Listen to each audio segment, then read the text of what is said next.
Alrighty, we are back on, and we are the Dank History Show. We've never been introduced like that before. By how? By By that? the person before. Yeah, it's because I didn't click the button to switch to Jock Assist mode until they already started to go. That's awesome. So that's why it normally, like, whenever we finish, it's just like, your best Horizon Radio. It was nice to be introduced. I appreciate that. It is very nice to be introduced. It's nice to feel wanted by WS Horizon Radio. Oh, yes. Oh, yes. So, I'm Bradley Cooper. Oh, I'm Katie Cooper. Yes. You can't see her, but she has a World War sticker book that I got her like a couple years ago. It was probably 2 years ago. Yeah. I've been dressing soldiers all day because I've been bored. I've been on fall break. Yeah, she's a teacher, by the way. Yeah, so now I'm playing with stickers. Yep. So I might be doing this whole show unless it gets distracting. We'll see. It's all good. It's all good. There's a lot of detail in today's show, so feel free to do that. Well, it helps me see what we're talking about. Yeah, that works. So today, You'll have to take a picture of my book and post it on your Twitter. Yeah, send it to me and I'll post it on Twitter. Okay. So today we are talking once again about the Great War, World War One. Last week we talked about the beginning of the war. So for those of you who don't know, I'm going to give you a little bit of a review session. So this war began in 1914 after a guy from Serbia named Prince Seb, I think his name was. Yes, Prince Seb. He shot Archduke Ferdinand of the Austro-Hungarian Empire while he and his wife were on a visit to Sarajevo in modern-day Bosnia. And from there, things rapidly spiraled out of control as Austria-Hungary threatened Serbia, Russia backed Serbia, Germany backed Austria, and France looked at gain revenge. So It was a mess. pretty complicated. And as many of you might know, Germany started the war off by trying to knock France out of the war early by attacking the country through Belgium. This, in turn, drew the United Kingdom, England into the war since they supported Belgium neutrality. And Germany was defeated in the first year at the Battle of the Marne. So after that, the war just continued to escalate and escalate. The Ottoman Empire joined the war, and the British, under the guidance of one guy named Winston Churchill, who would later become the Prime Minister, but for right now he's the First Lord of the Admiralty, decided to try to take out the Ottomans by doing a sea landing against them, and this ended horribly. This is called the Gallipoli Campaign. You can look it up, or you can listen to the Sabaton song about it if you want more information. This is how Brad gets all of his history information. He listens to Sabaton. Yeah, Sabaton, for those who don't know, it's a power metal group that does songs about history. They're accurate, but it's kind of amusing that all they talk about is...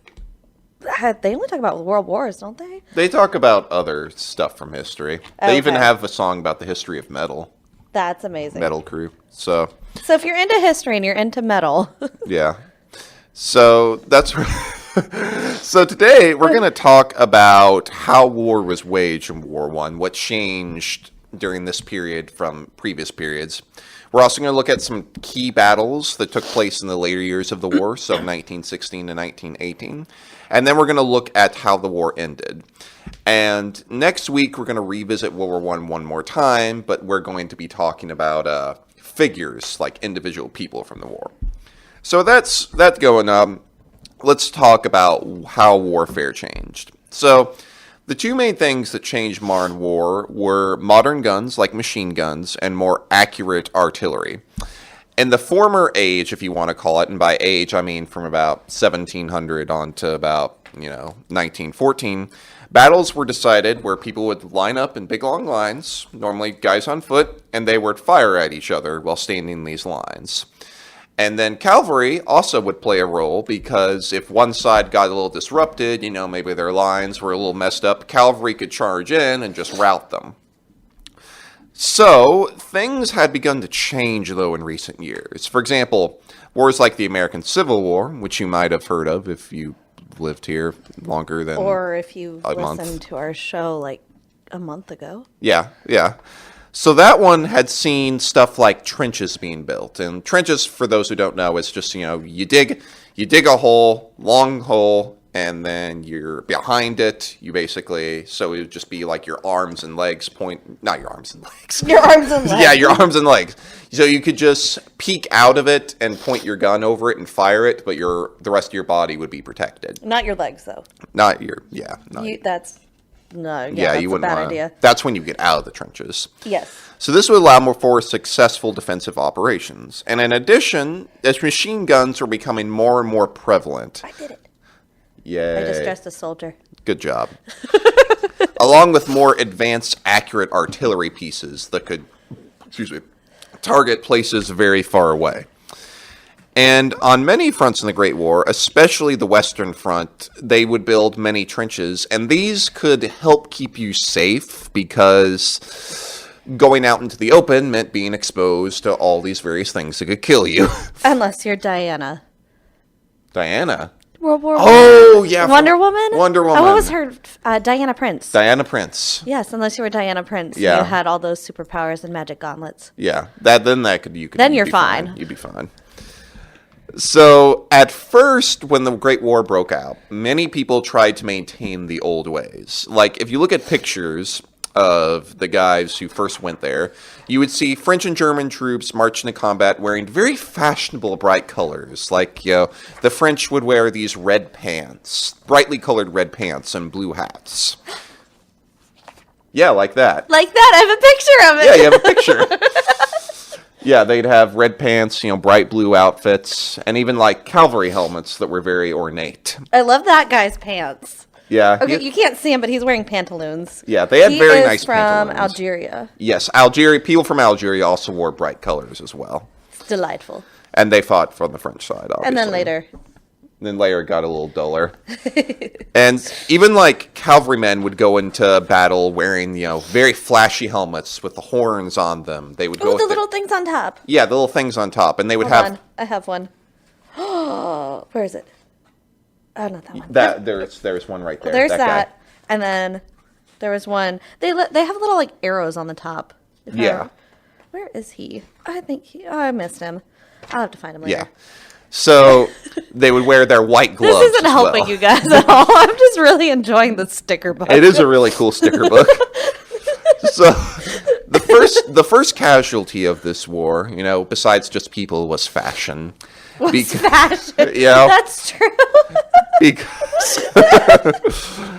fashion. They went from really pretty colors to gray and green and brown. And I'm getting into the further. Because in order to stay alive, you had to wear things that would actually blend in. So these fancy colors gave way to grays and blacks. If the mud would probably turn it to brown.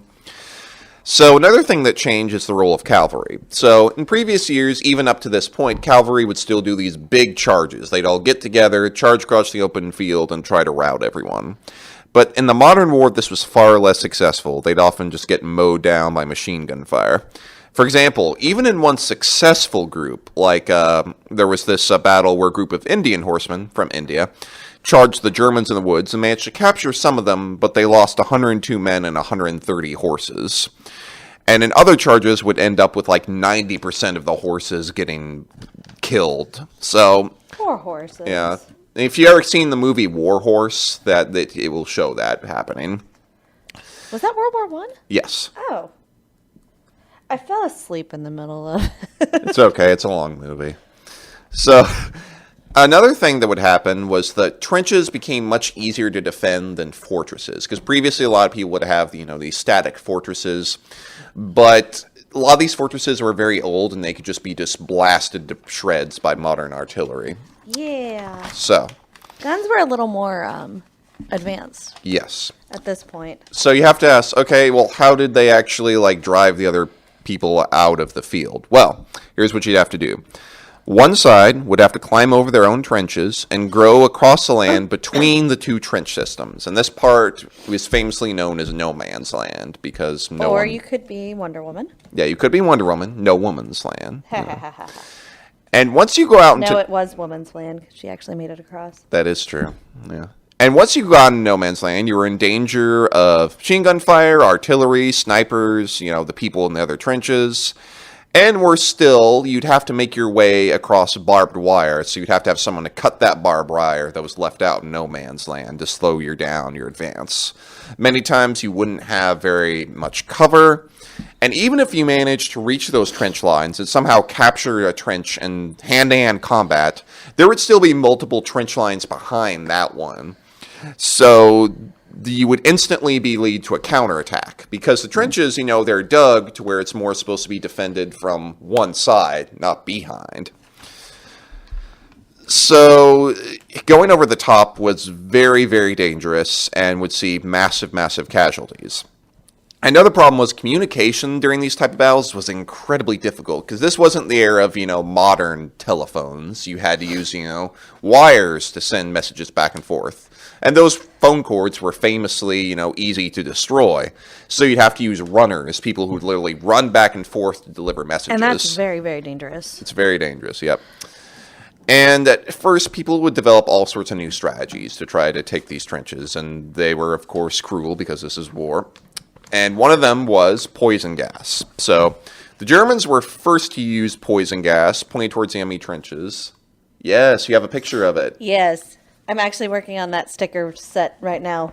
Wow, you're right on it. I am right on it. You're on point. It's actually really depressing. Everybody's wearing gas masks, even the horses and the dogs. Yeah. So now, did the horses and the dogs have gas masks? That I don't know, but I would assume they would probably have to have something like that. You can't leave them to die. Yeah, but you don't want your animals to die, so that would make sense. I'll have to look that up though. I would never have thought of that if I wasn't working on this book. Yeah. So at first, this could be heavily effective, especially against the Russians. In fact, there's one story of them using the poison gas against the Russians because they didn't have gas masks, but the Russians then charging out of this fortress with 100 guys left who all looked like the living dead, and it's a pretty scary story if you ever want to look it up. So another tactic they would use, because, people develop gas masks, so poison gas isn't effective. Their gas masks were a little creepy looking. They are creepy looking. They're very disturbing. Ugh.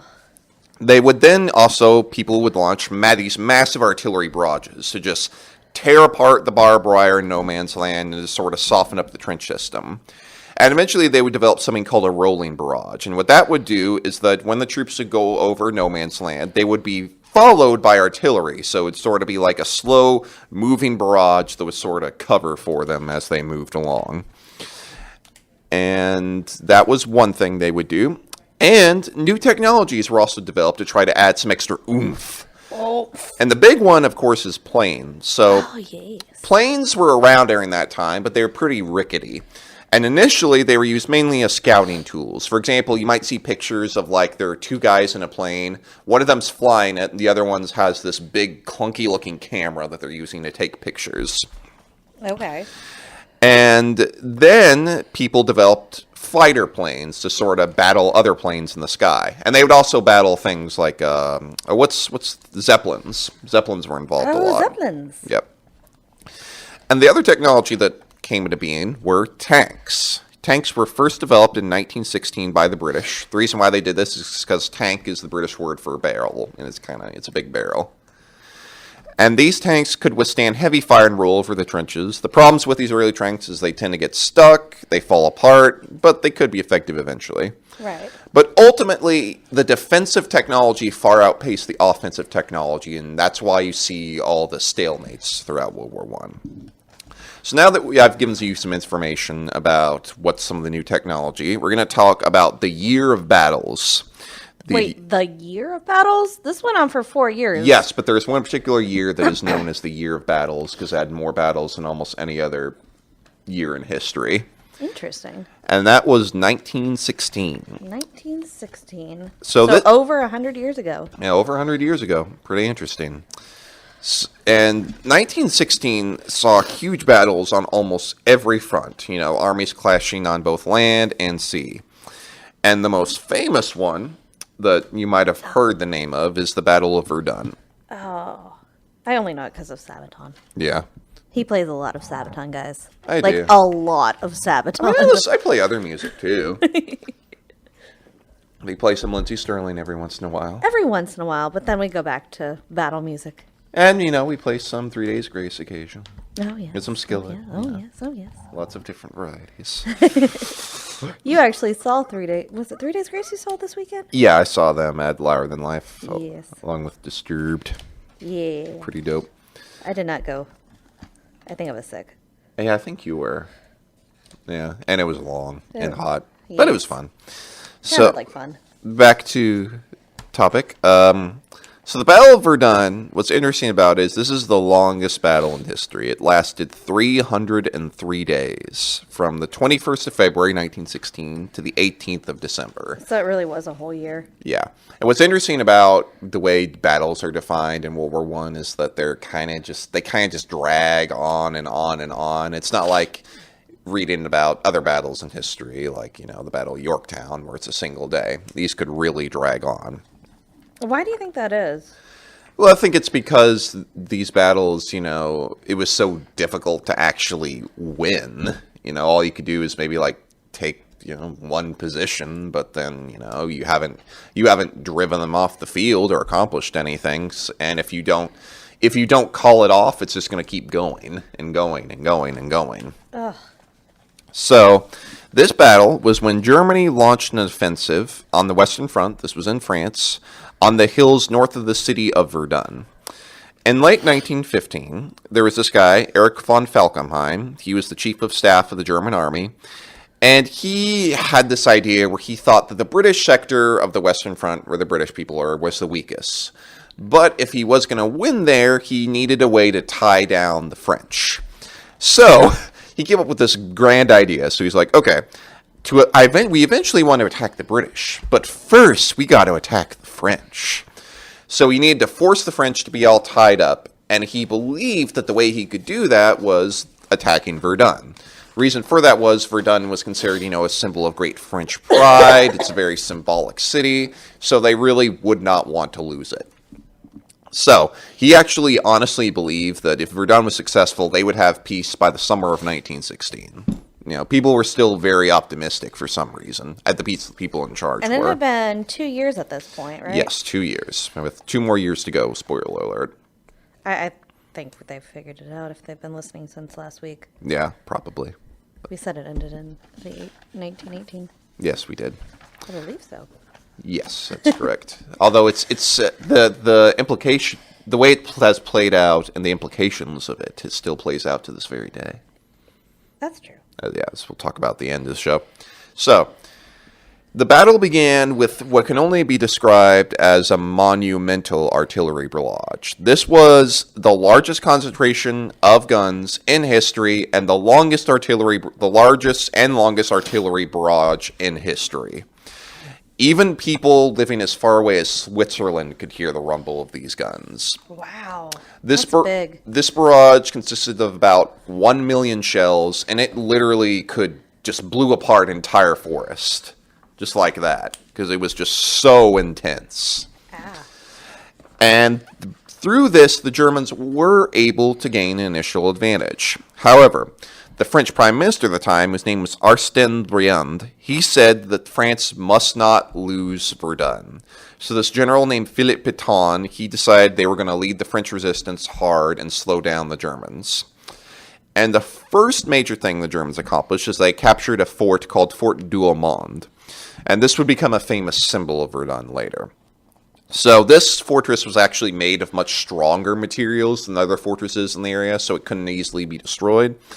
But when the Germans took it, they found that it was almost like a living trap because, they would just hide in the fortress, and every time artillery would hit it, the lights would go out, and it got pretty scary in there. I bet. And what it ended up happening is the French came up with a sort of idea. They had a rotation system. So what they would do is every soldier who fought in the front line, French soldier, would be rotated out every 10 days. And the reason they did that is because they didn't want them to, get too exhausted. Well, that makes sense. But the Germans, on the other hand, didn't do that. So people would just stay there if they lived, they'd stay there day after day after day after day.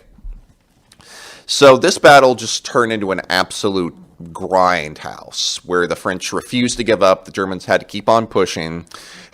And Falkenhayn, that guy I talked about earlier, the German guy, Yes. he eventually gave up on the idea of like, well, we're eventually going to attack the British. He'll just be like, okay, we'll just change our plan. Our plan is just to bleed the French dry. So they just continued to attack, but the Germans really failed to accomplish much. And the French came up with a phrase, and this phrase was JS Pais, they will not pass. Much like Gandalf's favorite phrase. I don't know. Anybody who actually knows French should probably help us with the pronunciation, because I don't know if that's... Yeah, I don't. I'm sure I butchered it. That's all right. Yeah. So what would end up happening with the Germans is that this campaign would grow... Now I'm just picturing... Sorry, I'm picturing him with the little staff going... They shall not pass! Oh, Gandalf. And what ended up happening is that the Germans would get involved in other operations. For example, the Russians attacked them in the Brusilov offensive on the eastern front, other side of the continent. And the British attacked them at the Somme, and this was the battle that J.R.R. Tolkien was actually involved in, the guy who wrote Lord of the Rings. Yes. And I keep forgetting he was that old. yeah, he was born in like the 1890s. We're going to talk a little bit about him next week. Ooh. So what's interesting about this offensive at the Somme is this was actually just as disastrous for the British as the Battle of Verdun was for the Germans. And what ended up happening is Falkenhayn, he ended up losing his job and others took over. And the French were able to push back the Germans out of Fort Douaumont, and they retook all the territory and just pretty much went back to the same situation, but just with possibly more than 700,000 people dead on both sides in total. That's a lot. Yeah, these were very devastating times.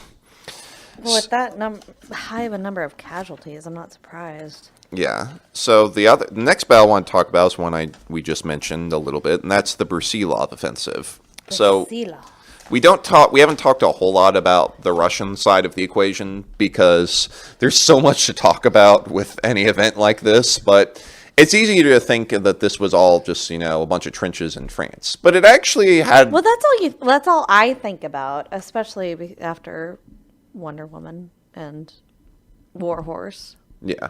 All you think about is the trenches. Yes. But there were many other things that happened, especially the Eastern Front, which basically stretched all the way down from Poland throughout Austria and everything. That was a much more fluctuating place where there were people, they would make a whole lot of movement, then they get pushed back. And it was counted more in the hundreds of miles rather than, in the Western Front, which was only, you might capture a mile of territory here and there. Especially if they're in such deep trenches. Yes. So, the Brusilov offensive, Russia had been fighting the entire war, obviously. At first, they were able to gain a foothold in Austria-Hungary because the Austro-Hungarian army was not prepared at all, and their commanders basically didn't really care about modern weapons. They were like, oh, we'll just sweep them away. It's because there were a lot of people who were in charge that made some really dumb decisions during World War I. It sounds like ever since the beginning. Yeah, ever since the beginning, most everyone was making dumb decisions. Even as late as 1917, they couldn't figure it out. So, although Russia was able to gain an advantage initially, in 1914, they were eventually pushed back because Austro-Hungarians' German friends came to their aid, led in part by one guy named August von Mackensen. That is a name. Now, if you ever name. look him up, he's a scary-looking guy who has a very scary fur hat with a skull and crossbones on it. Ooh. Okay. Yeah. I need to find this. Yeah, he's a scary-looking guy. August von Mackensen. Yeah. That name in it of itself is a little, ooh, Yeah. it's intimidating.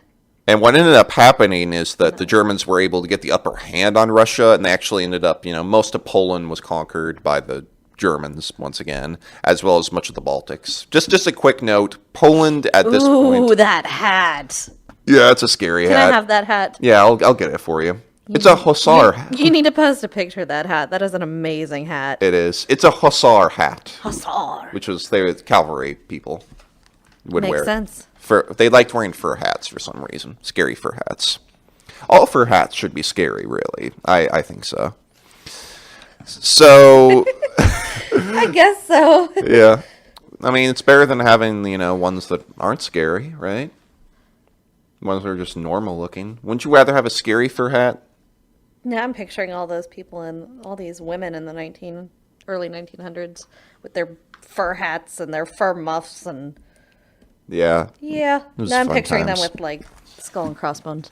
I mean, might as well, Dress it Very up ladylike. Very ladylike indeed.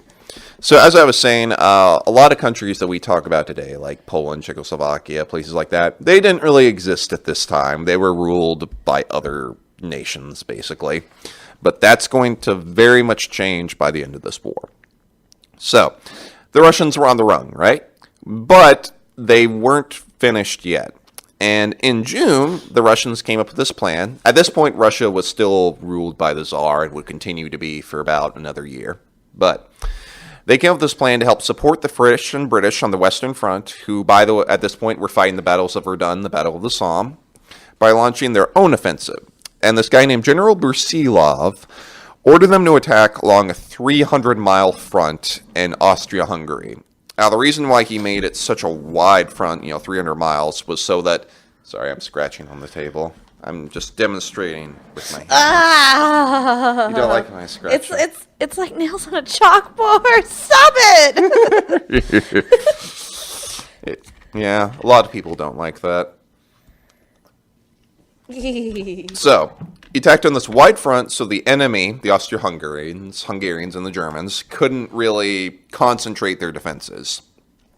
And what the Russians did is they did the opposite of what the Germans did. Because the Germans at this time would do these huge, massive artillery barrages to just completely destroy the enemy's, trench system. But what the Russians did is they would do a brief but accurate artillery barrage rather than a heavy one, because they wanted to make it brief so the enemy wouldn't really have time to evacuate their trenches and retreat to a other trench system. And the Austro-Hungarian armies at this point were very thinly spread out and were completely caught by surprise. And one other big problem with the Austro-Hungarian army is that they were made up of people from many different groups. You had your Austrians, obviously, you had your Hungarians, you had your Czechs, you had your Poles, you had your Bosnians, you had your Romanians. Did they all speak the same language? No. So that would have been really hard to get everybody together. Yeah, everyone spoke different languages, and this wasn't because, it was an empire. It just ruled a whole bunch of different people. And a lot of these people didn't want to be there. They would rather have their own nation. So that would make it much more difficult. And that's why the Austro-Hungarian Empire at the end of this war just completely disintegrates. It makes sense. And it became basically 7 nations, almost. I probably miscounted that, but whatever. So, 1, 2, 3, 4. I don't know. So the Russians would do things like they'd send in people called shock troops, and they would attack the weak points in the Austrian front. That's a weird hat. It's a cool looking hat. Ooh, I think that's Philip Pétain. I think. Yeah, it's Marshal Foch. Foch, Ferdinand Foch. That's right. Foch. I am trusting Ferdinand Foch. We haven't even gotten to that point yet. No, I think he was French, I believe. Yes, he's from France. And he actually helped to organize the Verdun campaign as well. Huzzah! I am on target. Yeah, you're on target. I'm almost done with the book. Yep. So the situation very quickly became dire for Austria because, they were getting pushed back hundreds of miles. And the chief of staff for the Austrians, Konrad von Hotzendorf, and he was a major dolt. He should be called Hotzendorf. Really? Yeah. Yeah, really? Okay. Yeah. Okay. Yeah.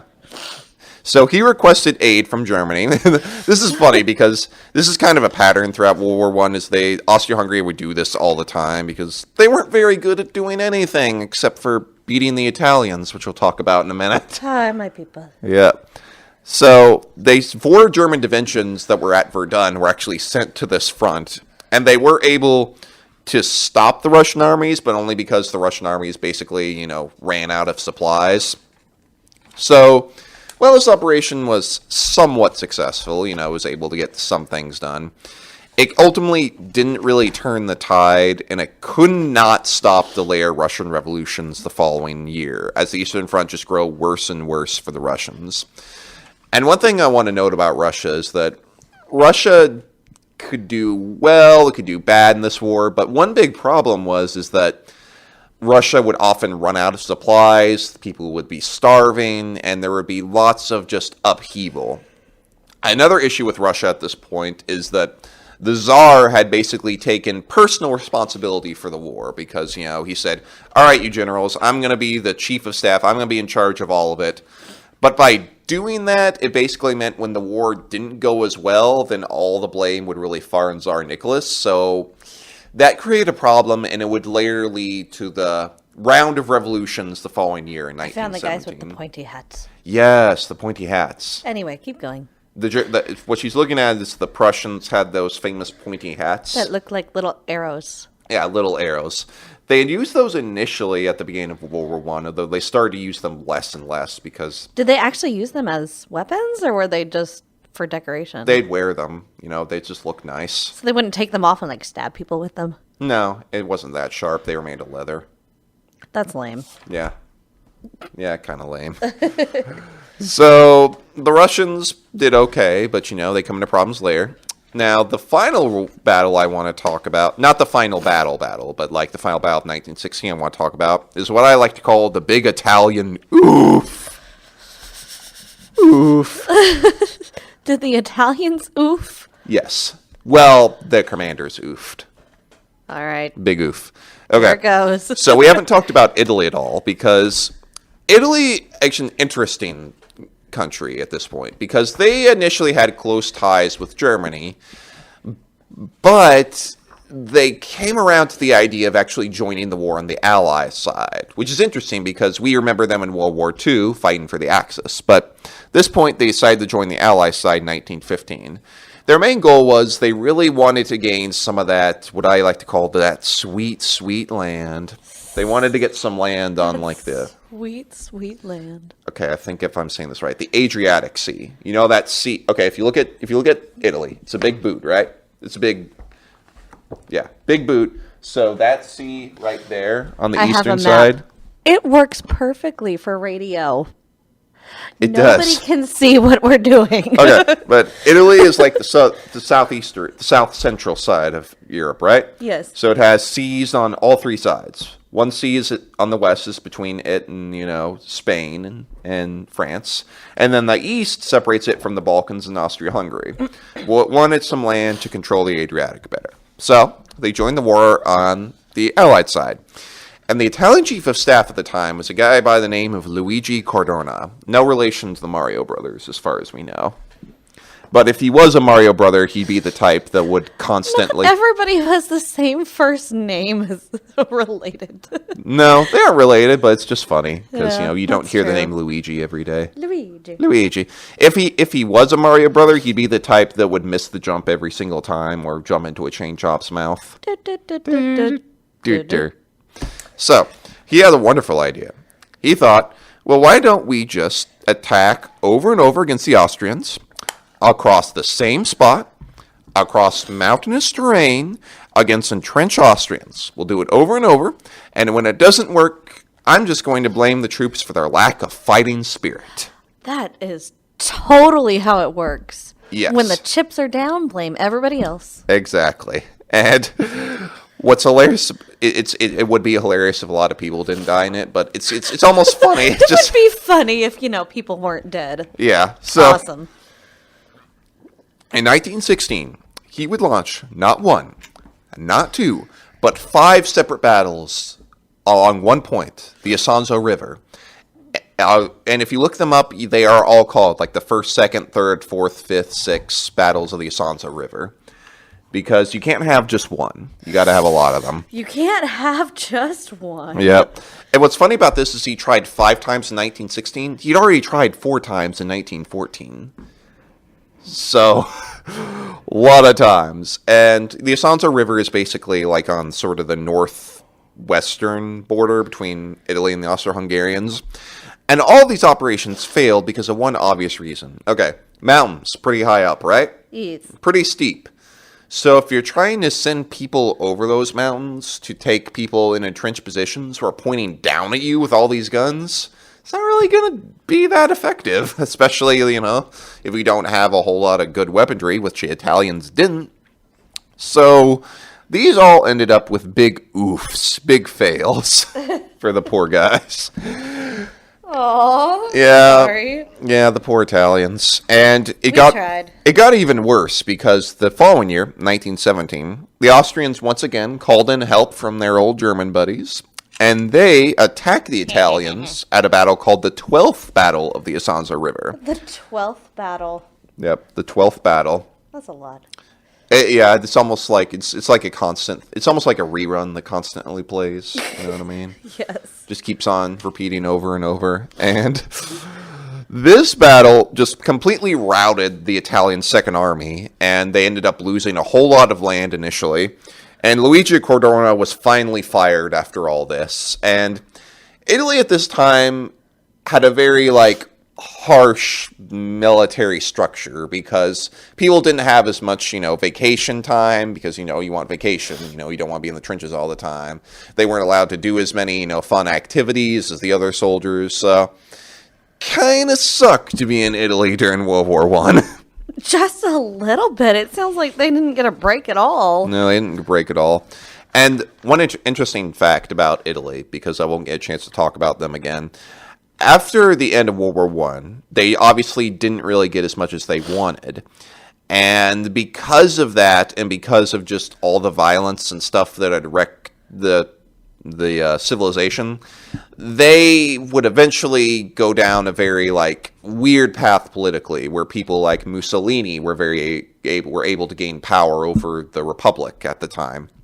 Because a lot of people looked at, we sacrificed all this and we didn't get anything out of it. I'd be a little frustrated too. Yeah, so that's where someone like, a fascist like Mussolini can take over. Who he did fight in World War One. I mean, I can see it. Yeah. Both of the almost everyone who was involved in World War Two, all of the leaders were involved in World War One. Like Adolf Hitler It was a wasn't soldier. that long after. Yeah, it was 21 years later. I mean, at that point, if you're a soldier, you're old enough to be a general. Yeah. And Adolf Hitler was involved in World War One as a common soldier, although it's debated how much he was involved because he tended to lie a lot. But so, Well, wouldn't there be records? I mean, there are records, but his individual stories of what would happen. Gotcha. So, this conflict continued to spiral out of control after the year of battles, because the year of battles spoiler alert, didn't end the war. So, in 1917. Russia ended up actually leaving the war. And what happened in Russia in 1917 is there had been two revolutions. The first revolution was known as the February Revolution, I believe. The February Revolution. Yeah, no one hears about that one. That one actually set up a parliament called the Duma and made the Tsar step down. But this government basically decided they were going to continue the war, which was highly, highly unpopular at the time. And eventually, Lenin, and Vladimir Lenin, he was a communist Russian, and he was able to return to Russia with the help of some Germans, because, they wanted to destabilize the region, because, it's their enemies. And he led the October Revolution. November, was it Red October? Yes, that's right. You've heard that term, right? Yeah, Red October. yeah.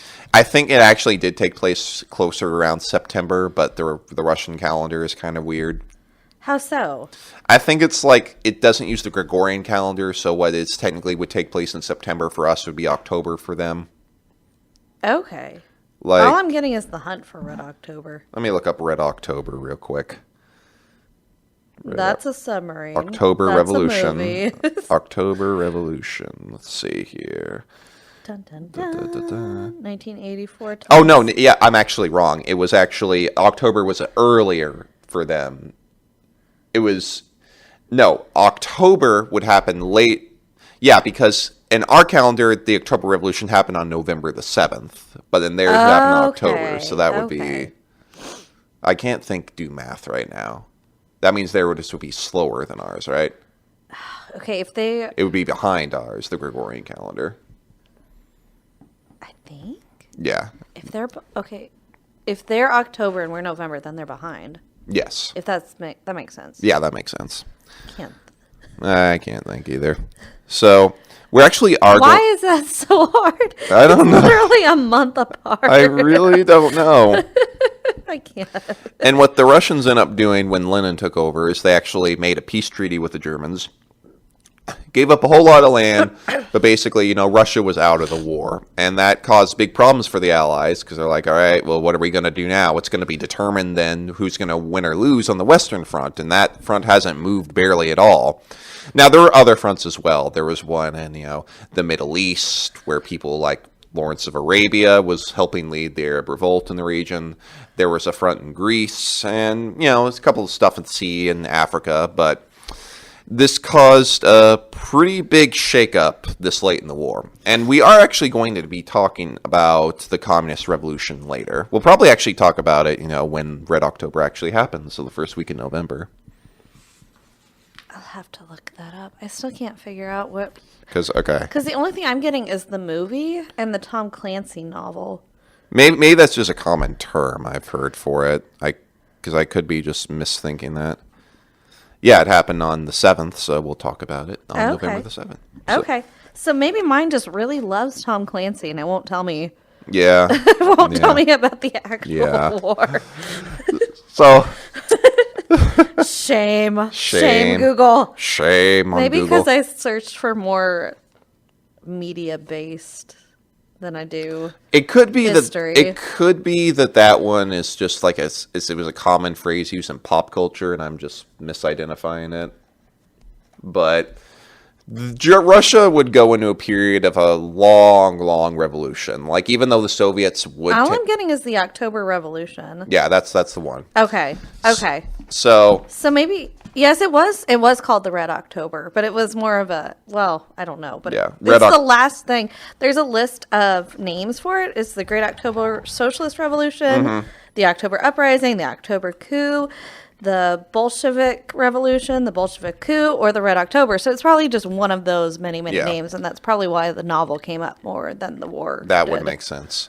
And this event, the Russian Revolution, would continue to spiral out of control, even when Lenin would sort of take control of the government. All he really had was Moscow and, what was formerly known as Petrograd, St. Petersburg, but Lenin was renamed to Leningrad. It's because the Russians loved renaming things. As you do. Might as well. And as I was saying, it would later turn into a huge civil war as people would try to, get the monarchy back in power, or, they would try to force a republic on it. And during this time, the Tsar and his family were famously killed by a firing squad, as the movie Anastasia talks about. Oh, Anastasia.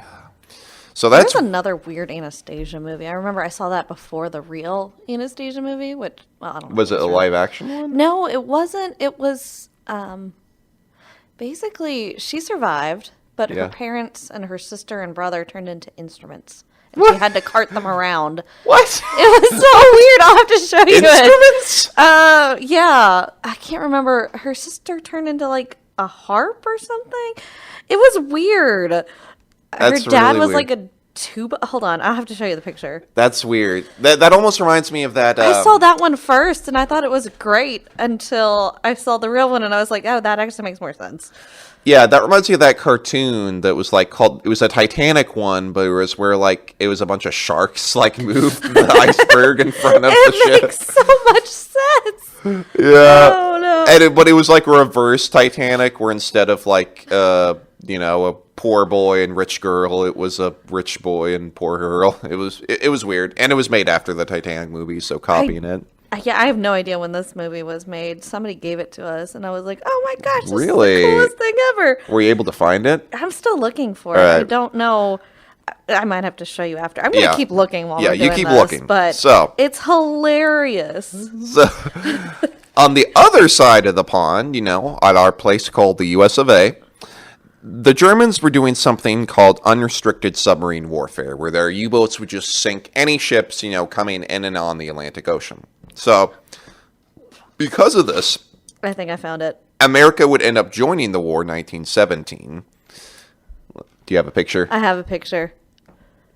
Her dad turned into like a trumpet or Oh, no. wow. The Secret of Anastasia.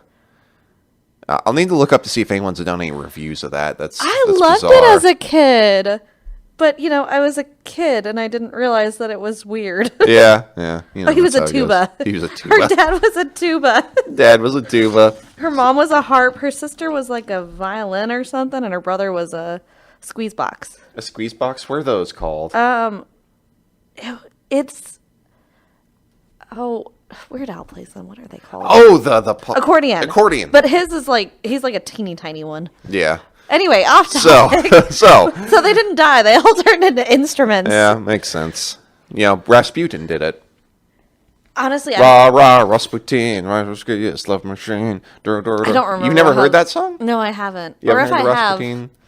I'll have to have you listen to it because it's a good one. yes, you will. Yeah, Yeah, I don't know how in this movie they turned into instruments, but in the end they We'll have to watch it and do our Dank history review.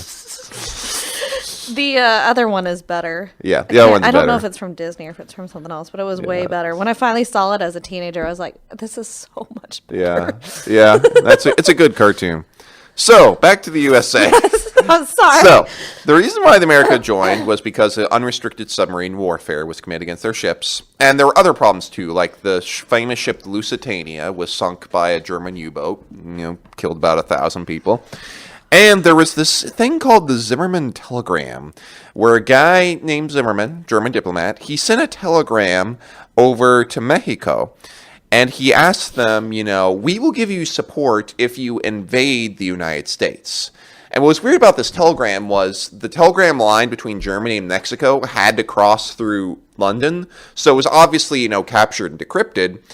And this telegram is bizarre because Mexico at this time was suffering through a lot of revolutions. And there's no way it could have been able to, defeat the United States. So obviously Mexico said, well, we can't do that. The Germans probably only told them that because they thought, well, you're not going to win, but you'll delay America a little bit, So, but America intercepted this, and they were obviously very angry about this. So they declared war on Germany in 1917. But Germany really wasn't all that worried about them because the United States had a standing army at the time of about a little under 100,000 men, which was the smallest standing army of all the modern nations. So they thought, whatever. It'll take them a while. And that ended up becoming true because the United States really didn't join the war in force, like in large numbers, until late 1918. Because So they just took the tail end. Yeah, it took a long time, gather up a whole bunch of troops. That's why, at least growing up, I didn't learn a lot about World War One. I learned a lot about World War Two. Yeah, because we're very America-centric. America-centric. Yeah. Yeah. Yeah, we were involved. America was involved at the tail end, and a lot of Americans did die in that war, but not nearly as much as the other. I think it was right. I mean, it's still a lot of people. I think it was up to like 100,000 Americans who died. That's still a lot, but it's not nearly as many as there were for overall. Yeah, or as nearly as many as Americans died in World War II. Oh yes. So we were more. We weren't there at the beginning of World War II, but we were more involved, closer to the beginning instead of the last couple months. Yes. So what's interesting is by 1918, no one actually thought the war would be over in that year because people had kind of gotten more pessimistic. In fact, people were making plans for these big offensives in 1919s. People were making plans, even for the war to continue.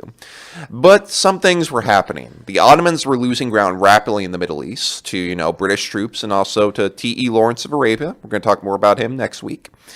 And the Austro-Hungarian Empire was coming apart at the seams as ethnic tensions kept on running hot and people were deserting. People were, trying to form their own nations. Everyone did know that what would decide the war would be on the Western Front because Russia had been knocked out of the war. And especially as Germany was able for the first time to take its divisions from the Eastern Front and move it to the Western Front. Because at this point, all throughout the war, Germans were actually outnumbered on the Western Front, but for the first time, their numbers were about even. So, Germany knew they would have to beat the French and British, who were exhausted at this point, before the Americans could really arrive in force. Because by spring of 1918, the only really group who arrived were a few American groups here and there, and some American Marines, who were known as the famously known as the Devil Dogs. Have you ever heard that Devil term? dogs. So, Germany would begin its spring offensive in 1918. This was called the Kaiserschlacht, which is a really cool name that means So Kaiser's anybody battle. who knows German, can you come and correct our pronunciation? I'm not even going to attempt I this. think I've heard it many times on YouTube videos, and I'm pretty sure that's how you pronounce it, but I could be wrong. Kaiserschlacht. You're probably saying it right. And then there's a Kaiser. Kaiserschlacht. Oh, wait, you hyphenated it Yeah. to mean Kaiser battle. Yeah, Kaiser's battle. Because it looked like you were saying... I said I wasn't going to attempt it, and I did attempt it. You need to, It yeah. looked like you were saying Kaiserschlacht Kaiser. Yep. And this battle involved a lot of people called stormtroopers, and that is the name where Star Wars get it. Yes. And these are basically guys. Did they all wear white? They didn't wear white. Were they terrible at shooting? No, they were actually very accurate. Well, George Lucas. Well, How dare Obi-Wan you. Kenobi said that they were How known for accuracy. dare- Sure they are. Yeah. Sure they are. They just didn't shoot, the main characters very well. So, these stormtroopers were experts at infiltration and attacking trenches while being on the move. They're basically made to be on the move, keep moving, keep going. So, initially, the Kaiserschlacht did well for the Germans, but it really didn't have any real strategic objectives. There was no end goal. It was just attack, attack, attack, attack. And even though it took a lot of land and they'd actually fight the French again at Marne, all it really accomplished for the Germans was a whole lot of casualties and territory being gained that they couldn't defend. So this was So what was the point? They just thought they could knock the French and British out early, but it didn't work. Clearly. Yeah, It seems like that was a fail. it was definitely a fail. And after the spring offensive was calming down, the American troops began to arrive en masse in July of 1918 with around 1.9 million men. And these troops obviously were more fresh than the others who had been fighting for 4 years, and a lot of them, by this point, they were largely using teenagers in many places. And the Allies began their own offensive, and this is called the 100 Days Offensive, from about, September, late summer to when the war ended in November. And this offensive just absolutely smashed through the exhausted German lines, and they even broke the famous Hindenburg Line, which was believed to be impenetrable. And one reason why they did this was just the Germans were so exhausted, they were so running out of supplies, people were starving because they were being blockaded, and it was just starting to fall apart and come unraveled. And by November of 1918, all the Central Powers are beginning to drop like flies. First came Bulgaria, interestingly enough. We haven't talked a lot about them, but they were involved. And they had joined in the war in 1915 to yeet on Serbia. And then came the Ottomans after the Middle East, fell apart and was conquered by the British. Then the Austro-Hungarians, who were basically coming apart their seams, and their last emperor... What? 5 minutes. Yeah, I see. And their last emperor wanted peace anyway. And then finally, Germany gave up on November 11th, 1918. For being only 4 years, that's a really long war. It was. And the Allies immediately made Germany, in the next year, sign the famous Treaty of Versailles, which made them pay very heavy war reparations, limit the size of their army and navy, and surrender some territory. I have a picture. Huzzah! Huzzah! So what does it all mean? Whew, it's a lot. So, we know that this war didn't live up to its name, It wasn't the war to end all wars, It led to World War II. Did it lead to World War II? Well, kind of. The Treaty of Versailles was a weird compromise because it kind of humiliated Germany, but it largely left it intact. And in fact, General John Pershing of the Americans said, well, they don't know they've been licked. Because at Don't this know point, they've they been had not licked. taken a single inch of German territory, by the way. This was all fought in France. Okay. And others would say this isn't a peace treaty, this is a 20-year armistice. And at the same time, the Germans weren't even allowed to discuss the terms of the peace treaty. They was just given to them. But, also during this time period, anti-Semitism began to rise significantly during World War I and after, especially because many came to associate communism with, the Judaism. And that would later come back to haunt everyone 20 years later. Oh, boy. And out of these 4 dead empires that came out of the war, Austria-Hungary was dead, Ottoman Empire was dead, Russian Empire was dead, and German Empire was dead. So 4 dead empires. That's a lot in 4 years. Yes. Russia obviously became the Soviet Union. Austria-Hungary transformed into Hungary, Austria, Czechoslovakia, parts of Ukraine, and famously Poland also emerged, which had been gone for about since the 1700s. And another thing that happened is that the Allies carved up the Middle East into several questionable states like Syria and Iraq. And they did this so willy-nilly, like along states that probably never should have existed because, the people they made live together there didn't want to live together, that this agreement, which was called the Sykes-Picot Agreement, where they split up the Middle East, this still haunts the Middle East to this day.